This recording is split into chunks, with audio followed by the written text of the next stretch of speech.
Maraming politically active na Pinoy ang nagsawa na sa walang katapusang ghost flood control hearing sa Kongreso. Nadamay na naman ang mga korap. Pero sa huli, lalaya rin at iboto pa rin sila. I can't blame them though.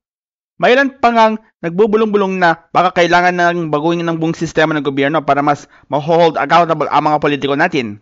Matapang, oo. Pero imbes na revolusyon, ang suggestion nila, very British. Sa Parliament, may tinatawag na question time, isang weekly boxing match ng politika kung saan ang mga ministro pati na ang Prime Minister ay binabayo ng sunod-sunod na tanong mula sa MPs. Mabilis, tense, minsan pa ulit-ulit pero laging entertaining.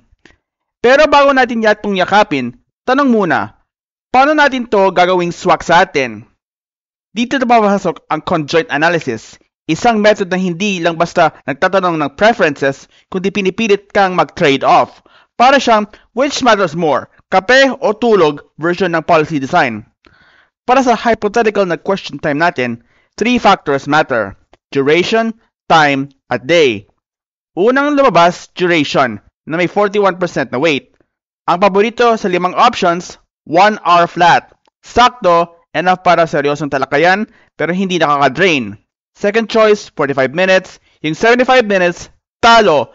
Bitin na mahaba, mahaba ang nabitin. Next, timing, with 32%.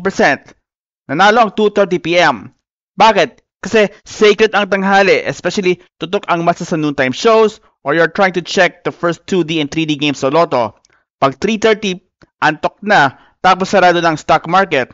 Pero sa 2:30, busog na, alerto pa at medyo productive pa rin. At sa day of the week, panalo ang Wednesday over Tuesday. Midweek kasi, hindi pa deadline hell, mataas pa ang energy at ready makinig ang tao. So ang winning combo, Wednesday, 2:30 p.m. sang oras. Para sharpen ang mga politiko, engage yung taong bayan, at may oras pa bago ang afternoon teleserye or college game. Or you may just ignore and swipe up to find another short.